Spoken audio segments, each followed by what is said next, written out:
Meiosis एक ऐसा process है जिसमें एक सिंगल सेल 2 बार डिवाइड होकर 4 हैप्लॉइड डॉटर सेल बनाती है।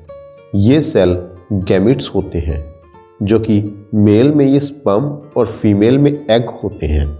गैमीट्स स्पेशलाइज्ड डिप्लॉइड सेल से बनते हैं और मियोसिस का प्रोसेस 2 स्टेजेस में डिवाइड होता है, मियोसिस 1 और मियोसिस 2।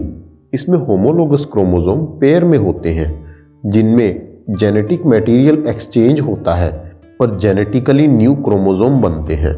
मियोसिस की हर स्टेज कई स्टेजेस में फर्दर डिवाइड होती है।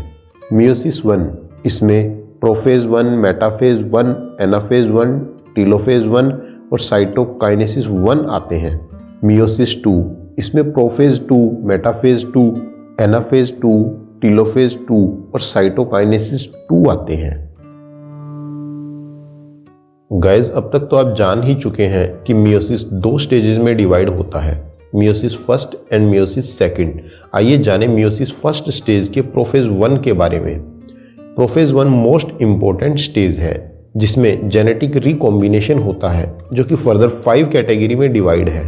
लेप्टोटीन, इस स्टेज में क्रोमोटीन मटेरियल कंडेंस होना स्टार्ट हो जाते हैं और क्रोमोसोम अपीयर होना शुरू हो जाते हैं। जाइगोटीन, इस स्टेज में होमोलोगस क्रोमोसोम में सिनेप्सिस स्टार्ट हो जाता है, यानी क्रोमोसोम एक दूसरे के नज़दीक आना शुरू हो जाते हैं और क्रोमोसोम की पेयरिंग स्टार्ट होने लगती है और इस तरह से पेयर्ड हुए क्रोमोसोम टेट्राड बनाते हैं।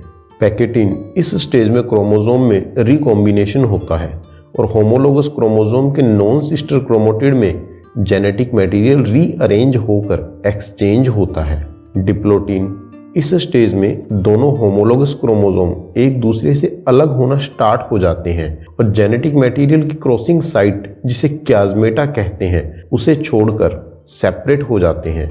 डाइकाइनेसिस स्टेज में क्याज़मा का टर्मिनेशन हो जाता है और क्रोमोटिड सिर्फ क्याज़मा के टर्मिनल पर ही जुड़े रहते हैं।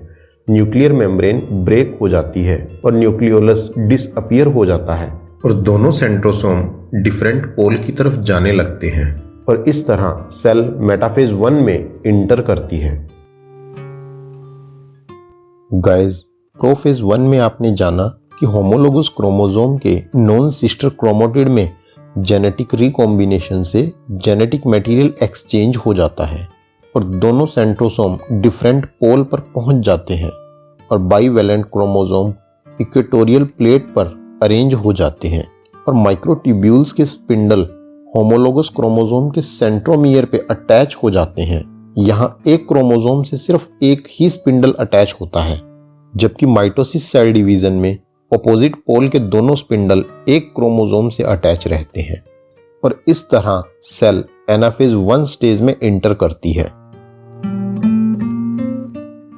इस फेज में स्पिंडल क्रोमोसोम को ऑपोजिट पोल की तरफ खींचने लगते हैं और दोनों होमोलोगस क्रोमोसोम सेपरेट होकर ऑपोजिट पोल की तरफ जाने लगते हैं और इस तरह टीलोफेज 1 स्टेज स्टार्ट हो जाती है जिसमें स्पिंडल डिसअपीयर हो जाते हैं और न्यूक्लियर मेम्ब्रेन फिर से बन जाती है और फिर साइटोकाइनेसिस फर्स्ट स्टेज में साइटोप्लाज्म डिवाइड होकर 2 non identical haploid daughter cell बनाता है और इस तरह 2 अलग अलग डॉटर सेल बनती हैं जिसमें क्रोमोसोम अपने पेरेंट सेल की तुलना में आधे होते हैं। इंटरकाइनेसिस, साइटोकाइनेसिस फर्स्ट स्टेज के बाद सेल इंटरकाइनेसिस में इंटर करती है जिसे इंटरफेज 2 भी कहते हैं। एक्चुअल में इंटरकाइनेसिस मियोसिस 1 और मियोसिस 2 के बीच की स्टेज है जिसमें कुछ स्पीसीज में इस स्टेज में सेल रेस्ट पीरियड में होती है और इस स्टेज में डीएनए का रिप्लिकेशन नहीं होता और इसके बाद सेल मियोसिस 2 में इंटर करती है। मियोसिस 2, गाइस, अब तक आप ये जान ही चुके हैं कि मियोसिस 2 5 फेजेस में डिवाइड होता है और ये माइटोसिस सेल डिवीज़न की तरह ही होता है। आइए जानें इसकी फर्स्ट स्टेज प्रोफेज 2 के बारे में। प्रोफेज 2 साइटोकाइनेसिस फर्स्ट के थ्रू डॉटर सेल बनने के बाद स्टार्ट होती है।